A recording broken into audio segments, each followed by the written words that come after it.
18절에서 23절까지 보겠습니다. 누가복음 제18장 18절부터 제가 봉독하겠습니다. 126쪽에 있습니다. 어떤 관리가 물어 이르되 선한 선생님이여 내가 무엇을 하여야 영생을 얻으리이까? 예수께서 이르시되 내가 어찌하여 나를 선하다 일컫느냐? 하나님 한 분 외에는 선한 이가 없느니라. 내가 계명을 안 하니 간음하지 말라, 살인하지 말라, 도둑질하지 말라, 거짓 증언하지 말라, 내 부모를 공경하라 하였느니라. 여짜오되 이것은 내가 어려서부터 다 지켰나이다. 예수께서 이 말을 들으시고 이르시되 내게 아직도 한 가지 부족한 것이 있으니 내게 있는 것을 다 팔아 가난한 자들에게 나눠주라. 그리하면 하늘에서 내게 보화가 있으리라. 그리고 와서 나를 따르라 하시니 그 사람이 큰 부자이므로 이 말씀을 듣고 심히 근심하더라. 아멘. 무엇을 해야 영생을 얻는가? 무엇을 해야 영생을 얻는가? 이런 주제로 오늘 말씀을 선포하겠습니다. 사람이 죽은 후에 어떤 일이 일어날까? 사람이 죽으면 의식이 있을까? 사람이 죽으면 어떤 공간 속에서 존재할까? 이것이 아마 모든 인생의 궁금증일 것입니다. 무신론자들이나 진화론주의자들, 공산주의자들은 사람이 죽으면 소멸한다고 그렇게 생각합니다. 그들은 사람 동물과 똑같기 때문에 영혼도 없고 내세도 없고 사람이 죽으면 소멸해버리고 의식이 없는 상태다, 그렇게 주장하는 것입니다. 그거 잘못된 생각입니다. 힌두교나 불교에서는 사람이 죽으면 윤회한다고 가르칩니다. 사람이 죽으면 짐승으로 태어나든지 곤충으로 태어나든지 잘 태어나면 사람으로 태어난다는 겁니다. 그래서 이 윤회 억급에서 벗어나려면 돌을 닦고 해탈해서 열반에 들어가야 된다는, 그래야 이 억급에서 벗어나고 극락정토로 간다고 가르치는 겁니다. 거짓말입니다, 여러분. 사람이 죽은 다음에 짐승으로 태어나고 그러지 않습니다. 전생이 있고 내생이 있고 그런 게 아닙니다.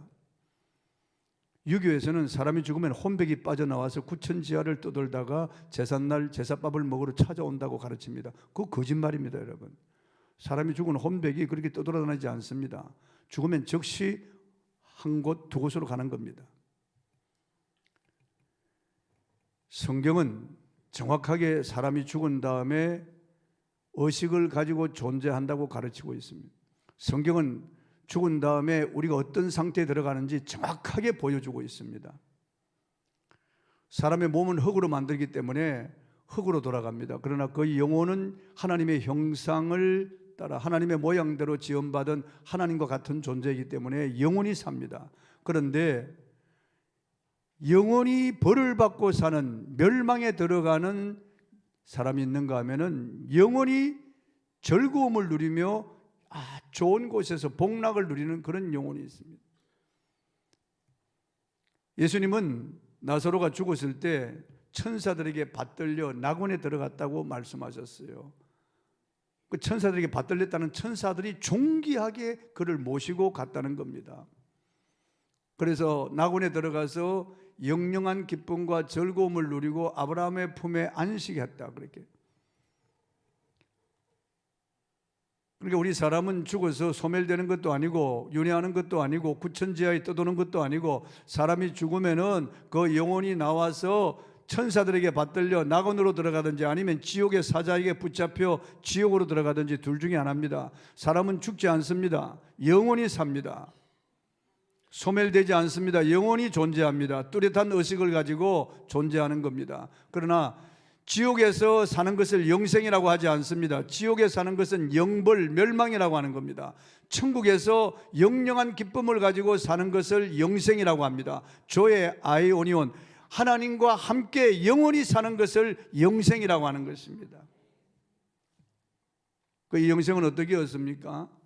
요한복음 3장 16절, 하나님이 세상을 이처럼 사랑하사 독생자를 주셔서 이는 그를 믿는 자마다 멸망치 않고 영생을 얻게 하려 하심이라. 영생을 얻게 하려 하심이라고 말씀하고 있습니다.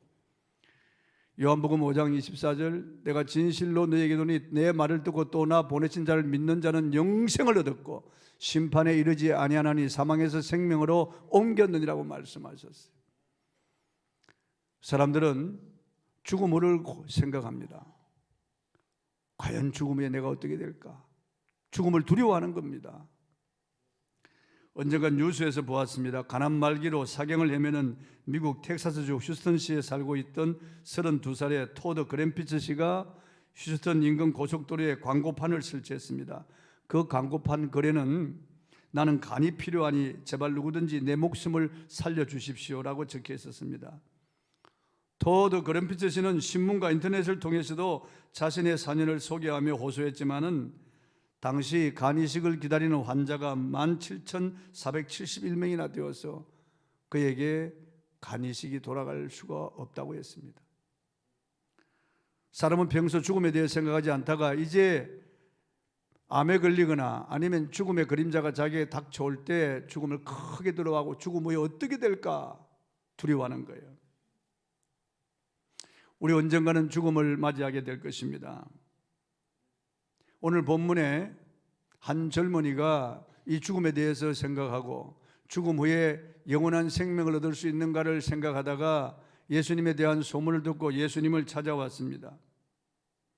이 사람은 영생에 대한 목마름을 가지고 예수님을 찾아온 것입니다. 본문 18절을 읽어보겠습니다. 어떤 관리가 물으려되 선한 선생님이여 내가 무엇을 하여야 영생을 얻으리까? 이 젊은이는 영생을 얻기 위해서 뭘 해야 된다고 생각을 했습니다. 하나님 마음에 들고 하나님께서 요구하시는 그 기준에 이르러야만 영생을 얻을 것이라고 그렇게 생각하고 예수님께 물었습니다. 예수님은 나를 선한 선생이라고 말하느냐? 하나님 한 분에는 선한 이가 없느니라. 즉 예수님이 하나님이라고 하는 것을 분명히 암시하신 거예요. 이 내용은 마가복음, 마태복음에도 다 기록이 되어 있습니다. 그 마태복음과 마가복음에 기록된 이 내용을 종합해 보면은 이 사람은 큰 부자요, 그리고 관리였으며 그리고 젊은 사람이었습니다. 그러니까 오늘날 사람들이 부러워하는 것을 다 가지고 있습니다. 많은 돈을 가지고 있습니다. 큰 부자였습니다. 그러니까 하인을 거느리고 있는 겁니다. 그리고 관리였습니다. 높은 관직이 있었으니까 부하들도 많았어요. 그리고 젊었습니다. 그러니까 뭘 부러울 것이 있겠어요? 부자에다가 그리고 젊음에다가 그리고 관리, 권력까지 가지고 있습니다. 그런데 이 사람은 풀리지 않는 궁금증이 있었습니다. 어떻게 하여 영생을 얻을 수 있는가?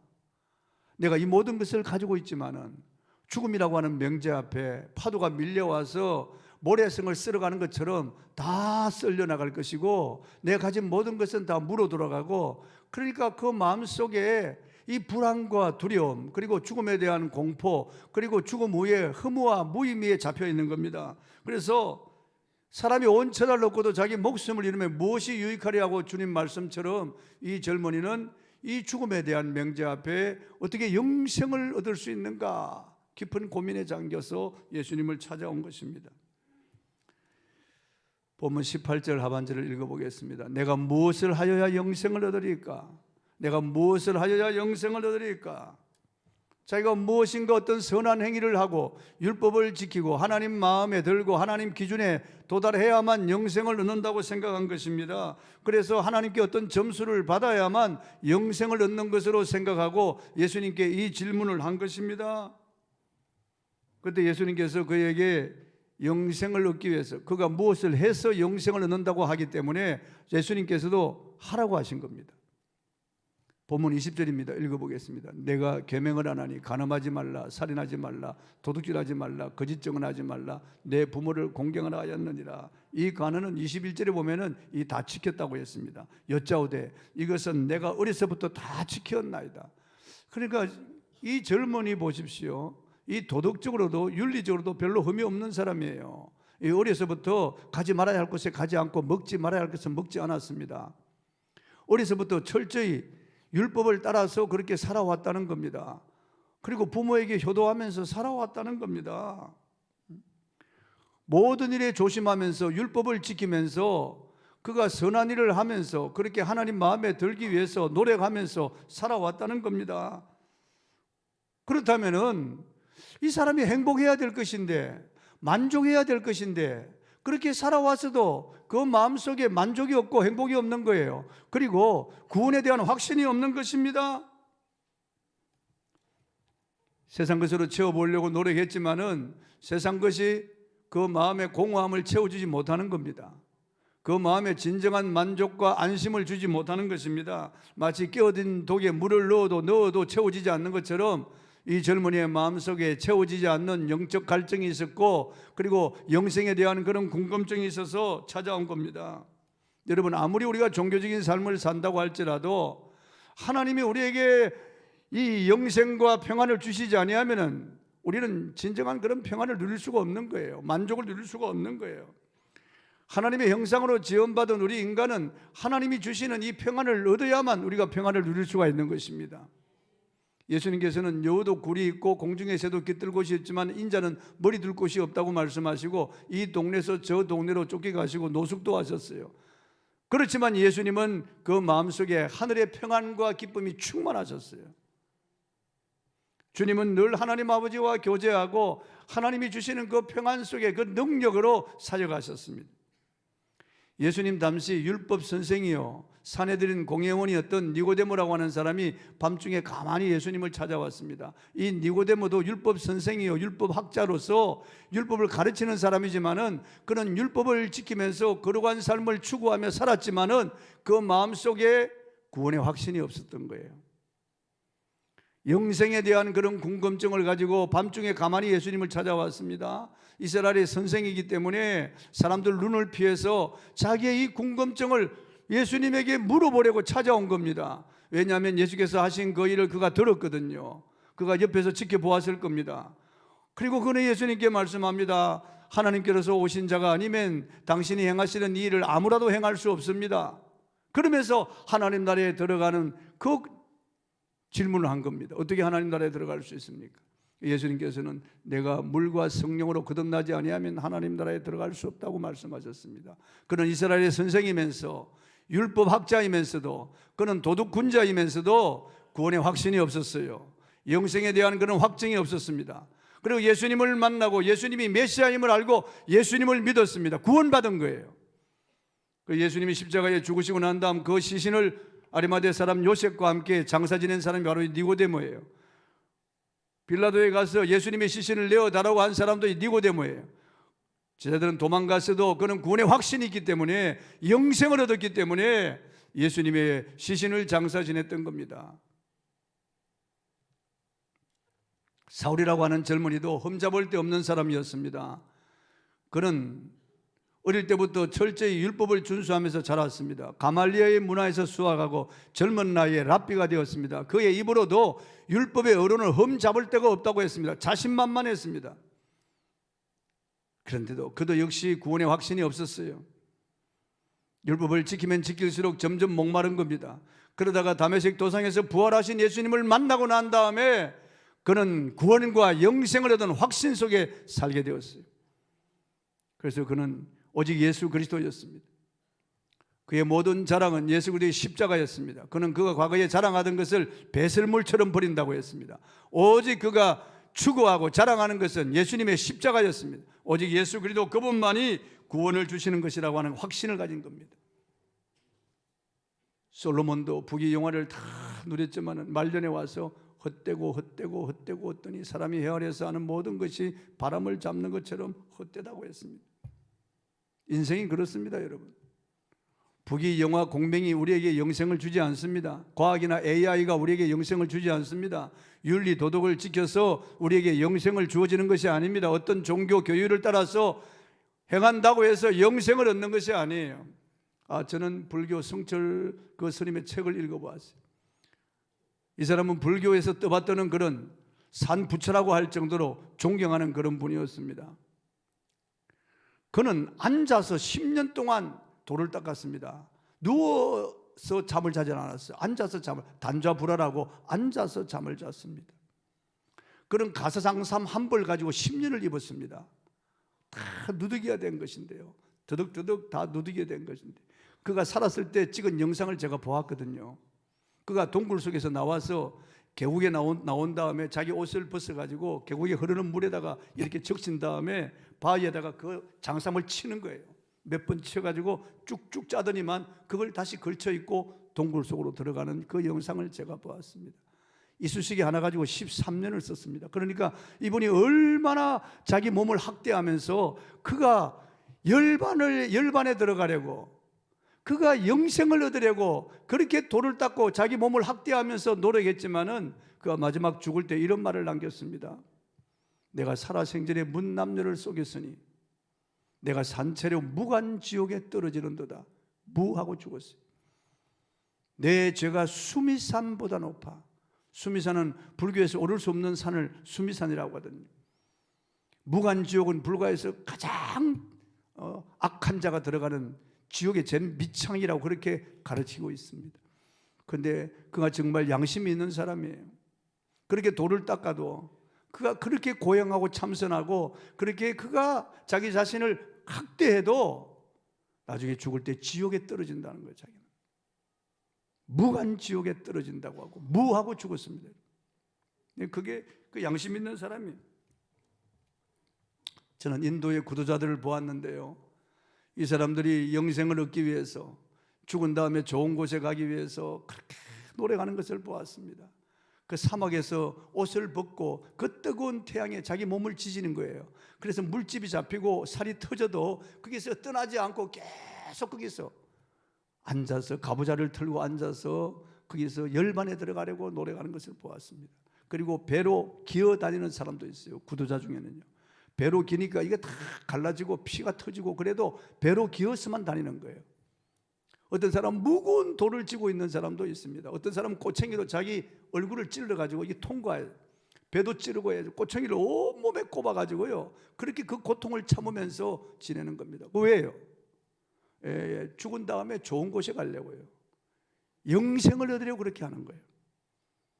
여러분도 보셨겠으면 KBS에서 방영한 다큐멘터리, 그 두 구도자가요, 중국 서찬선에서 그 차마고도를 넘어서 라마 본산지, 그 부교 라마 본산지가 있는 그곳으로 가는 겁니다. 티벳에 있는 라마까지 가는데 무려 5,200고지를 넘어가는 거예요. 삼보이배하면서 그 겨울 눈 속에서, 그 추위 속에서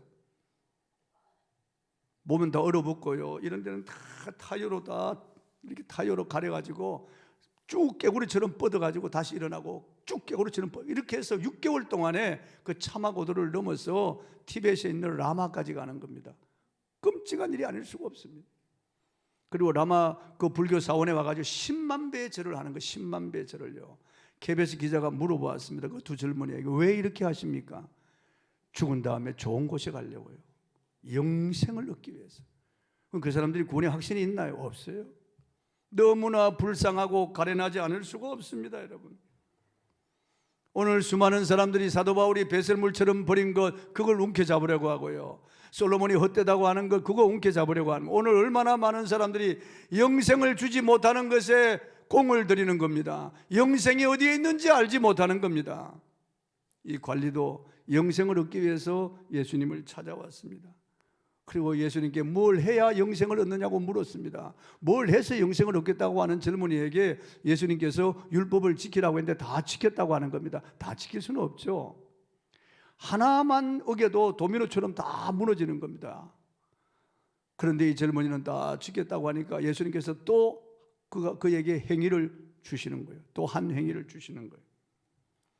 본문 22절입니다. 읽어보겠습니다. 예수께서 이 말을 들으시고 이르시되 내게 아직도 한 가지 부족한 것이 있으니 내게 있는 것을 다 팔아 가난한 자들에게 나눠주라. 그리하면 하늘에서 내게 보화가 있으리라. 그리고 와서 나를 따르라 하시니라. 뭘 해서 영생을 얻겠다고 하는 이 젊은이에게 마지막 그 모든 재산을 팔아서 가난한 자들에게 나눠주라고 하는 것입니다.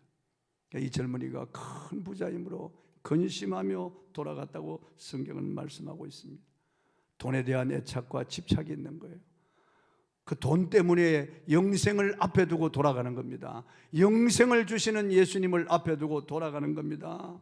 이 말씀을 들은 이 관리의 반응은 이렇습니다. 본문 23절입니다. 읽어보겠습니다. 그 사람이 큰 부자이므로 이 말씀을 듣고 심히 근심하더라.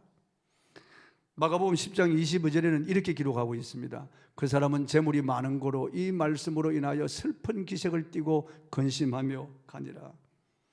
영생에 대한 궁금증을 안고 예수님을 찾아온 것은 잘한 일입니다. 그러나 질문부터 잘못된 겁니다. 뭘 해서 영생을 얻을 것이라고 생각하고 예수님께 질문했는데 예수님이 계명을 지켜라, 다 지켰습니다. 그럼 너 재산을 팔아 가난한 사람들에게 나누어주라. 이 말에 그는 걸림돌이 되어서 그 재산이 많은 거로 근심하며 돌아서 버리고 말았습니다. 애석한 일이 아닐 수가 없습니다. 안타까운 일이 아닐 수가 없습니다. 여러분, 영생은 무엇을 해서 얻는 것이 아니고 예수 그리스도를 아는 것이 영생이고 예수 그리스도를 믿는 것이 영생입니다. 요한복음 17장 3절에 영생은 곧 유일하신 참 하나님과 그가 보내신 자 예수 그리스도를 아는 것이니이다. 예수 그리스도를 아는 것이 영생입니다. 예수 믿는 것이 영생입니다. 여러분, 예수님 그분이 영생을 주시는 분이에요. 그분 외에는 영생이 없습니다. 그런데 영생의 주인을 앞에 두고 돌아서 버리고 마는 겁니다. 예수님께서는 아무든지 나를 따라오려거든 자기를 부인하고 자기 십자가를 지고 나를 따를 것이라고 말씀하셨는데 이 부자는 주님이 나를 따르라고 하는데 주님 따르지를 못합니다. 왜냐하면 재물이 많은 거로 근심하며 돌아서 버리고 마는 것입니다. 성경은요, 하나님이 부르실 때 다투고 따라간 사람들은 다 복받은 사람들이 된 겁니다. 아브라함에게 내 본토 친척 아비 집을 떠나 내가 네게 지시하는 땅으로 가라고 할 때 본토 친척 아비 집을 버리고 말씀을 따라갔습니다. 그 결과 그는 복의 그늘이 되고 많은 믿음의 조상이 된 겁니다. 예수님께서 갈릴리 해변을 거니시다가 배에서 그물 긋고 있는 베드로와 안드레를 보시고 나를 따르라, 내가 너로 사람을 낚는 어부가 되리라고 하자 그 배와 그물을 버려두고 예수님을 따라간 겁니다. 또 조금 가다 보니까 세베대 아들 야고보와 요한이 배에서 아비와 함께 그물 깁는 것을 보시고 나를 따라오너라, 내가 너희로 사람을 낚는 어부가 되게 하리라고 하자 배와 그물 아비를 버려두고 예수님을 따라갔습니다. 그 결과 이분들은 12사도의 반열에 들어가고 나중에 예수님과 함께 심판 자리에 앉아서 심판하는 권세를 얻게 된 거예요. 좀 가시다가 마태라고 하는 사람이 세관에서 업무를 보고 있는데 예수님이 나를 따르라, 내가 너로 사람을 낚는 어부가 되게 하리라고 하자 세관 다 버려두고 따라가는 겁니다. 예수님을 따라가는 것이 영생이에요. 여러분, 예수 따라가는 것이 영생입니다. 다른 길이 없습니다. 예수님께서는 내가 곧 길이요 진리요 생명이니 나로 말미암지 않고는 아버지께로 올 자가 없느니라고 그랬습니다. 예수님을 따라가는 것이 영생이에요. 사도행전 4장 12절에 다른 이로서는 구원 얻을 수 없나니 천하 인간에 구원 얻을 만한 이름을 주신 적이 없다. 다른 이름을 주신 적이 없다고 그랬습니다. 여러분, 이 땅에서 주님을 위해서 우리가 포기하고 주님을 따라가면 없어지는 것이 아니에요. 예수님께서 이 땅에서 100배나 더하여 받는다고 분명히 약속하셨어요. 그런데 이 젊은이는 재산 때문에 영생을 앞에 두고 돌아서 버리고 말한 것입니다. 주님이 버리라고 하신 것은 더 좋은 것을 주시기 위하여 때로는 버리라고 하시는데 버리지 못하고 그 말에 걸림돌이 되어서 그냥 예수님을 덩지고 떠나가 버리고 말한 것입니다. 롯은 소돔성이 멸망받을 때 머뭇거리다가 천사가 그 가족들의 손을 잡고 순간이동해서 바깥으로 이제 빠져나가게 했더니만 그래도 계속 머뭇거리는 거예요. 천사가 일러주었습니다. 저 산으로 도망하라고. 저 산에 도착할 때까지는 우리가 하는 일을 할 수가 없다고. 그리고 절대로 뒤돌아보지 말라고 말합니다. 그런데 롯의 아내는 뒤돌아보다가 소금기둥이 되고 말았습니다. 제가 성지순례 가서 보니까 또 여인 같은 그런 기둥이 있더라고요. 그 롯의 아내라고 그렇게 명명되어 있더라고요. 그 바위를요. 꼭 사람의 형상이더라고 보니까. 뒤돌아보고 있더라고요. 소돔 쪽을 향하여. 참으로 안타까운 일이 아닐 수 없습니다. 소돔성 안에 검은 보와 장신구들 자기가 두고 온 그 미련 때문에 뒤돌아보다가 소금기둥이 되어버리고 말한 겁니다. 6.25 때 흥남 부두에서 일사후퇴 그때 미군 그 함정을 탄 사람들은 다 살았습니다. 한국에 나와서 그들은 다 잘 살고 자유를 누리고 부유하지만은 그 문전옥답 그거 미련 때문에 그거 두고 떠나지 못해서 그거 잡고 있던 사람들은 북한에서 지옥 같은 생활을 하고 있는 겁니다. 우리가 분명히 알아야 할 것은 구원은 행위로 주어지는 것이 아닙니다. 영생은 우리가 뭘 해서 얻는 것이 아니에요. 영생은 예수님이 우리에게 거저 주시는 거예요. 엄청난 대가를 지불하고 우리에게 거저 주시는 하나님의 선물이에요. 영생은 영생을 주시는 그분을 따르는 것이 영생이에요. 분명히 주님은 와서 나를 따르라 그렇게 말씀하셨어요. 와서 나를 따르라. 영생은 유일하신 참 하나님, 그가 보내신 예수 그리스도를 믿고 그분을 따르는 것이에요. 예수님은 땅에서 죄를 사하는 권세가 인자에게 있는 것을 너희로 알게 하리라고 하셨습니다. 예수님이 죄를 사하는 권세가 있는 것입니다. 요한복음 5장 39절에 너희가 성경에서 영생을 얻는 줄 생각하고 성경을 상고하니와 그 성경이 나에 대하여 증언하는 것이라고 말씀하셨습니다. 예수님이 영생을 주신다는 거예요. 예수님이 영생을 주신다는 겁니다. 요한일서 5장 11절에서 13절을 보면은 또 증거는 이것이니 하나님이 우리에게 영생을 주신 것과 이 생명이 그의 아들 안에 있는 그것이니라. 아들이 있는 자에게는 영생이 있고 하나님의 아들이 없는 자에게는 영생이 없느니라. 내가 하나님의 아들 이름을 믿는 너에게 이것을 쓴 것은 하나님의 아들의 이름을 믿는 너희에게 영생이 있음을 알게 하려 함이라고 했습니다. 여러분, 예수님이 하나님이 보내신 메시아임을 믿으시면 아멘 하세요. 예수님이 십자가에 피 흘려 내 죄를 속죄하신 것 믿으시면 아멘 하세요. 예수님이 사흘 만에 죽음을 정복하시고 부활하신 것 믿으시면 아멘 하세요. 예수님이 하늘에 올라가셔서 아버지 보좌 우편에 앉아 계시다가 다시 오실 것을 믿으시면 아멘 하세요. 예수님이 우리에게 구원 주시는 분이고 영생을 주시는 분이신 것을 믿으시면 아멘 하세요.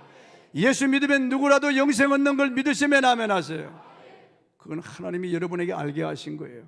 믿게 하신 거예요. 놀라운 하나님의 은혜예요, 여러분. 하나님이 여러분을 창세전에 택하지 아니하면 여러분에게 그런 믿음이 생길 수가 없습니다. 얼마나 감사한지 알 수 없습니다, 여러분. 성경의 결론은 예수 그리스도가 영생이라는 겁니다. 예수를 믿으면 영생을 얻는다는 겁니다. 그 예수님을 우리가 따라가는 것입니다. 지금 우리가 예수 믿고 세례받고 예수님을 따라가는 길이에요. 이게 성화라고 하는 길이에요. 이 길을 우리가 가야 되는 거예요. 뒤돌아서면 안 돼요. 끝까지 우리가 영생을 얻는 자라 얻은 자라면은 끝까지 예수님을 따라가는 거예요. 힘들고 어려워도 예수님을 따라가는 겁니다. 피가 맺혀도 눈물이 나도 예수님을 따라가는 겁니다. 때로는 환난과 박해가 있어도 예수님을 따라가는 겁니다. 예수님을 따르는 것이 영생 얻은 자의 마땅할 본분입니다. 세상의 부귀 영화는 영원하지 않습니다. 잠시 잠깐이면 아침 안개와 같이 사라져가는 거죠. 이 땅에서 누리는 모든 권력도, 이 땅에 있는 모든 과학적, 역사적 모든 것들로 다 이 땅과 함께 사라져버리는 겁니다. 그러나 예수 그리스도를 믿는 이 영생은 영원한 것입니다. 여러분, 영원한 생명이 여러분에게 주어진 것으로 감사하시기 바랍니다. 주님을 따르며 감사하며 찬송하며 기뻐하며 주님을 따르는 저와 여러분이 되기를 바랍니다. 예수께서 내가 곧 생수라고 하셨어요. 예수님은 내가 생명의 떡이라고 하셨습니다. 예수님은 나는 부활이요 생명이라고 하셨고 나는 세상의 빛이라고 하셨습니다. 예수님께서는 내가 곧 길이요 진리요 생명이니 나로 말미암지 않고는 아버지께로 올 자가 없느니라고 하십니다. 예수님처럼 산 사람이 없고 예수님처럼 죽은 사람이 없고 예수님처럼 부활한 사람이 없습니다. 여러분, 예수 그리스도가 그분이 진리요 생명이요 그분이 길입니다. 그분이 우리에게 영생을 주시는 분이십니다. 여러분, 예수 믿은 것 감사하시기 바랍니다. 영원토록 감사하고 즐거워하는 저와 여러분이 되기를 바랍니다. 찬송하고 기도하겠습니다.